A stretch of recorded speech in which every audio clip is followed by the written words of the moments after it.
the night, gleaming from the moisture in the morning light. Greetings. This is another series of the Nautilus Studio M31 Files. And today we have with us a man known as Mr. Soul, Steve Kahler. And what's this picture you got? I just wanted to get my mom included. Oh, in that's nice. Steve's mom right there, and he wanted to show you his beautiful mom. Yeah. And we got some other pictures we'll show of Steve. But, you know, the first question I wanted to ask you, Steve, is, and answer this yes or no, have you stopped beating your wife? No. Good. All right. So, is there an inside joke there? Yeah, there is, because I'm not married. Yeah. Oh, okay. Yeah. Well, anyway, so Steve here has been a musical frontman for bands on the West Coast. He lived in Carlsbad, California, which is just a little north of San Diego. And Steve, tell me a little bit about your childhood. Well, you know, I started out in Los Angeles. I was born at the Queen of Angels Hospital in 1944, November 23rd, which I always thought was lucky. 112344. November 23rd, 1944. And that's why you're still alive. And that's why I had a stroke. Yeah. So, yeah. He So, felt too much there about was, it. yeah, he got unlucky all of a sudden for a few days. Actually, 5 months. But I grew up in Carlsbad. Mostly went to high school there. Went to junior college there. Played ball. I played a lot of baseball. I was going to be a baseball player. I got drafted. Wow. And I went and got a physical, and they said, we'd like to redo your shoulder. And I said, what are the chances that I'm going to be a major star, that I want to cut open my shoulder?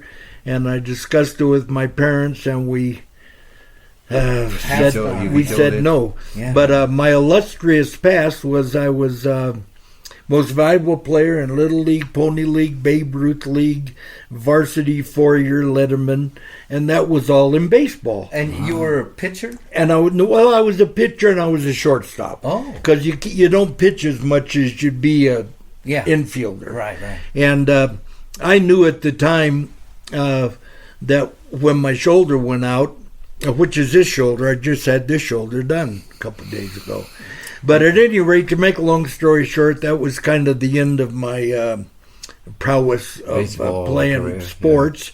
Yeah. And about 1956 or 7, I was walking home from Carlsbad from high school, and there was a shortcut through Mexican town. Mm-hmm. And I'd always take it because it was, and back then, you know, half of our team was Spanish, and we didn't have any blacks back then. We did where you were, down in San Diego. But at Carlsbad, we didn't for years. And so at any rate, I decided to take a shortcut through what was known as Mexican town, and I heard this music. And man, it just, like I was magnetized, it just sucked me in. And it was James Brown singing "Please, Please, Please." Mm-hmm. And from that minute on, I became a black singer. So you sure did, man. Yeah. Wow. And it was really something. I was in a variety of bands back then. Hey, can I back you up? Yeah. Makes you back up for a second. Yeah. So obviously, you know, that's one thing. You get fascinated by its music, right. You get attracted, and suddenly you're like, oh, I love this. Right. I want to do this. Did you have that voice right away? Were you able to do that stuff? You know, how did that come up? A bunch of my friends were Mexican, mm-hmm. and they were playing most all of the kind of soul R&B type of music. And so they asked me, because I used to sit at home in front of my, looking at myself in the mirror, practicing my James Brown moves, Okay. And squealing, squirming and The singing. moves with the feet. Yeah. And my dad would walk by in the background, and he goes, and he hated it, So I'd turn it up louder. No, I wouldn't. I'd turn it off and go away. Right. But at any rate, when I got into high school, we had at Carlsbad High School, Carlsbad Lancers. We had a real great guy that did all the sound for anything that we had, and he taught instruments and stuff. So I met a bunch of the kids that were my age that were playing horns, and beating on drums and everything. And so we started to play together, and we were doing just the old R&B stuff back then. Then in about 1965 or 64, I went in and got involved with the group called The Lyrics. And we were very popular back in our area. And we didn't play much where Bill was over in San Diego. San Diego. Yeah. But we played all the time around us, and got a recording contract with Era Records, which I brought the record right there. Yeah, awesome. Pick that up for me. Yeah. And this was a fellow named Don Rolke that produced us and all, and it became #1 seller in the Southern California. They sold like 80,000 records or something. I didn't realize that they sold that many. Oh, yeah. And they were on Showtime all the time on TV. Uh-huh. Yeah. And, of course, you probably watched it back then. They had a lot of the local bands on it. Mm-hmm. But it was a pretty neat hit for them. The only problem was they brought another guy in that was a songwriter named Chris Gaylord, and he's the one that wrote both of these songs on here. And I'm in one of them, but I'm only singing little background, about 4 words on harmony with him. And I remember after that, and we were contracted, they put us under contract with Don Rolke was his name, and the famous producer that did all the crazy sounds with the long hair that is in prison, that died, most famous of all. Wall of Sound guy? Yeah, Wall of Sound. Yeah, the one that married... married the black singer. Yeah. Yeah. Well, anyway, that's so sorry. that's our brain for you. I know. Yeah. So anyway, they went in a different direction. Phil Spector. Yeah. And so we recorded where he does sound at... I can't remember the name of the studio in Hollywood. But anyway, I left the band. And when I left the band, there was another band that played the kind of stuff that I liked. And they were called Beat Incorporated. Beat, INC, period. And they had a 520-some pound Hammond B3 organ player named Big Bill Sprouse. And that wasn't the Hammond organ that was 500. No, it was the guy. Yeah, it was the guy. He weighed more than the that the must have been Hammond. so hard for him to move, and that weight. He was the happiest. His dad was head of the Oceanside Police Department. Okay. His mom was about that big. His dad was about 6'3" and just heavy. But Bill had a sister that was like him. That I forget what they call that situation. Right. But Big Bill Sprouse. So they asked me if I'd like to play with them because they do more of the stuff that I like to do. Sure. So all of a sudden they said, well, we'll pick you up for practice. So they pull up in their van, and it says, Beat Incorporated with Mr. Soul. And that's how I got my name, Mr. Soul. And was there another Mr. Soul that they already had that No. on their van? No, they put it on there. They knew that For they you. were going to call you Mr. Soul? Yeah. They named me. You must have impressed them Yeah, right out for of sure. Yeah, That's well, a I had compliment. said, I'll play with you, and we were doing. Actually, we were doing a tour of the Oceanside, all of the war guys from Pendleton. Oh, yeah, Marines. Marines, Yeah. and there were a few others besides Marines. Yeah. But anyway, we played all the black music that we knew and soul music for these Marines at different stations. Yeah. And so that introduced me to a fellow that owned the Oceanside Music Supply, who was the father of what's her name of the famous. Oh, yeah. Gosh, I had a famous stroke one? 5 years ago. You're doing amazing. Okay, yeah. Oh God, what? Well, anyway, he owned the Oceanside Music Supply, Okay. and his daughter was just playing. Oh, in the Mandrell family Yeah. band, Barbara Mandrell. Yeah. Barbara So- and a famous country singer. Yeah. And the whole family, they had a national TV show. It's kind of like the Jacksons, but five, but it Yeah. was country. Yeah. And what was the name of the? The Mandrells. The Mandrells, Mandrells. and Okay. our drummer used to sub for their drummer because he was in the service. He later married Barbara Mandrell. Well, Herbie Mandrell was the dad, and he owned the Oceanside Music Supply, Okay. and that's where all of everybody we knew that played music bought their stuff, including us. And so he really liked our band. I don't think he ever heard it, but we spent money in there, I guess, and he felt like. So Cool guys, at yeah, one yeah. of the gigs, he brought Barbara. Well, to make a long story short, Barbara and I dated for about 6-7 months.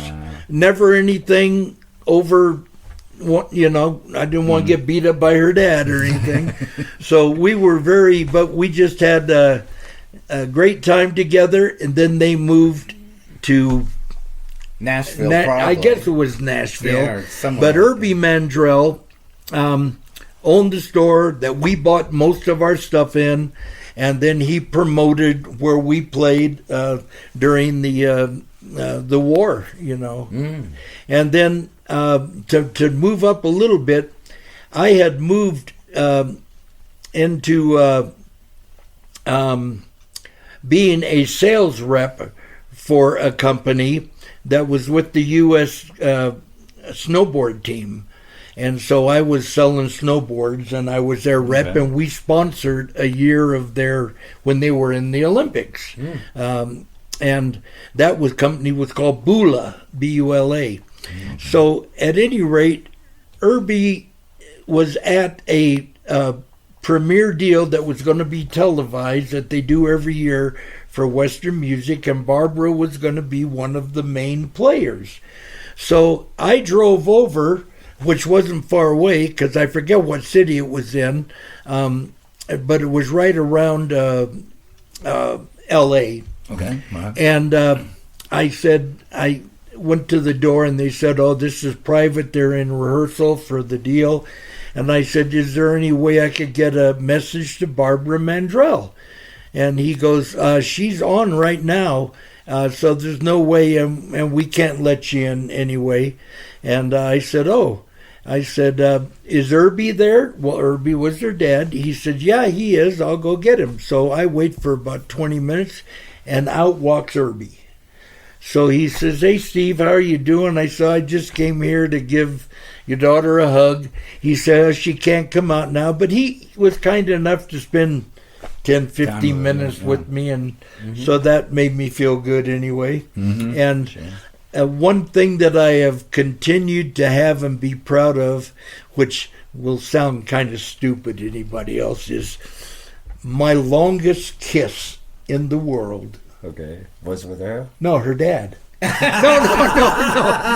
That is good. Yeah, That is good. That was yeah, good. a little I humor. got caught so easily. Still got it. Yeah. That was with I didn't Barbara. see it. It was That with was her. with Barbara. Yeah. Yeah. So and that's just Right. that's a highlight. And I always wanted before one of us croak to say hi, dear, because she went to school with with our drummer in Beat Incorporated, and also our big keyboard player, Big Bill Sprouse. A group called The Road Home. Go online and you'll see Big Bill Sprouse, and the opening picture of him in a car I took with his hand out the window.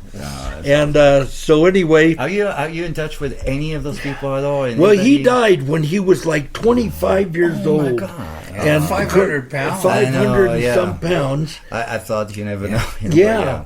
And the only, and I think, and I know Barbara's still alive, and I always would hope that I'd be somewhere to say, hey, Barbara, Yeah. just want to say hi to you for me and the guys, in the band and all that jazz. And that'll never happen. You never So, know, man. You yeah, never yeah. know. You never And, know, you know? Life is funny. So I moved to Durango and opened a couple of businesses there. I was in the T-shirt business. I had 5 stores called the Shirt Machine in different cities. Durango, Farmington. Well, you own a company with 5 stores in different Yeah, little cities? five He started little. them up, and Yeah. T-shirts were How did really you get- big back yeah. in the 80s. How did you start that even? Like, I what made came. you- I came to Durango with hardly anything at all. We bought a house. My wife's mother loaned us $3,000, and I opened the Shirt Machine, which was imprinted sportswear. So it wasn't silk screening, Right. but it was real fast. I had probably 1,500 different things. They were taped all to the walls, right. and you'd pick it, and then I'd Do the Yeah. stamping Yeah. on it. and Yeah. that's it, Heat it Yeah. right on Yeah. the T-shirt. Right. And so I got real kind of, It went well. yeah, it went well. And we sold a bunch of the stores and bought some land, and we had 3 houses up there. And, I had one of these 4-wheel drive cars that should have been on television that broke down every other day, but it sure went good when it did. Did you need a ladder to get in? Yeah, it was pretty high. You no, either yeah. jump in, but then you wind up head first in the other seat. So that didn't And you work. have to drive with your feet. You It's not need to try, practical, yeah, if you could drive at all. So at any rate, I started doing karaoke, and I named my company The Legends of Karaoke. Well, just before I started that business, I got hired to do the sound and all the music at the casino in Farmington. So I had a contract there for a year. A friend of mine, Jim Noble, got me the deal. He was a fishing buddy of mine and one of the best. He had big trophies from the 60s, 70s, 80s. And he's still around. I just talked to him the other day. But at any rate, I was doing the karaoke stuff. And, of course, karaoke was real big back then because you could come in and sing with the best songs. Sure. I had a great sound system. Well, the fellow that opened Scootin' Blues heard about me, and he came in. And to make a long story short, I am now the entertainment director for Scootin' Blues. Yeah. And Tony Milan became a friend of mine. I just talked to Tony a couple weeks ago. He comes up once in a while. Bill knew him. Bill played at his clubs. So I got to do sound for about 6.5 years. I started in 90, and he closed down, I think, in 2000. 9 or something. And this was like the big club in Durango. Yeah, I was 2 I stories. was waiting, I Yeah. was hoping Yeah. to ask because I Yeah, don't know Bill what it played is. there. Yeah. Bill probably played And there what a was the name dozen of the place times. again? Scootin' Scootin' Blues, and Blues. it was a biker theme. Yeah. Okay. He had old Indian. Is it and something else Harleys now? and- I'm assuming Oh yeah, yeah. Yeah. It went. Actually, it went into the company that I worked for prior to that, Bula. They bought the build, or no, they didn't buy the building because the guy wouldn't sell it. They leased the building. They were doing Bula. sportswear, Yeah, yeah. They were selling. mean, They were selling seconds. You know, they were selling so much that they had a ton of stuff that had a little deal they didn't want to put out at. Oh, I see what you're like something A that was little discount. inspected. There was Yeah. a little thing, so you get a Yeah, discount on it. Sure. and so that was when I was with Bula Headwear for about 10 years. And then when I went with Tony with all the music stuff, I was the entertainment director. Well, I was just a singing guy, really didn't know anything. So he got me for, I think, 2 weeks with the guy now that is with the famous Western band that plays every year. the Bardi Chuckwagon. Chuckwagon, Yeah, and I can't remember in his- Durango, a little north Yeah. of Durango, Okay. and real popular place where they'll serve you a barbecue, and they have a really good band that entertains What is the people. name of the place? Bardi Barbie Chuckwagon. Yeah, yeah. It'll start up here in probably a They've month. been doing it for 30, 40 years. Yeah. All these places have been here 6 years. Yeah. Yeah. Well, I don't go to Durango. I'm bad. I'm But sorry. now you got a car Yeah. that may make it to Durango. I know. Well, will it make it back? That's the That's the thing. Right, yeah. So anyway, I got into this deal with Scootin' Blues. Who were the bands that you played with over there? Well, it was Jeff Strahan. Jeff was Strahan, one. who passed away. Yeah, we lost Jeff Strahan, and he wrote a lot of original music. He's the one who wrote Viva Mexico about the lowrider stuff. yeah. But he wrote some really good songs, too. That was a funny little song that we liked. Give him a couple of the lyrics. You don't have to sing it, but you know. It's basically coming into a gas station with your lowrider and saying, fill it up with normal and check the wind in my tires. And then it It'll goes never on. go old. It's Yeah, those no. kind of expression that the way that the guy must have said it. Yeah. Must have been Oh, yeah. awesome. Yeah. Well, then the thing is, nobody nowadays has ever heard it. So if Bill's ever somewhere, I think if they have time, the last thing that he does is he sings the lowrider Oh, song. yeah. I love it. I always tell him he's got to do it. Oh, yeah, You know, yeah. if he does something because it's got this. I mean, I know it's not your song, Yeah. but it has it's such a cool vibe, even because it's a polka in a way. Yeah, It is. yeah. It's like- And it's a happy song. I know it's super. And it brings in an influence of the Mexican or Spanish, Yeah. whatever you. I call it Mexican Yeah, it because is I'm Mexican. They're Yeah, not from Spain. They're Yeah, from Mexico. yeah. It's and Latin for sure. lowriders are so cool. If I had two more additional cars, a lowrider would be one of them. Darn right. You know, I mean, it's just pretty cool. well, you do bouncing. have one out there.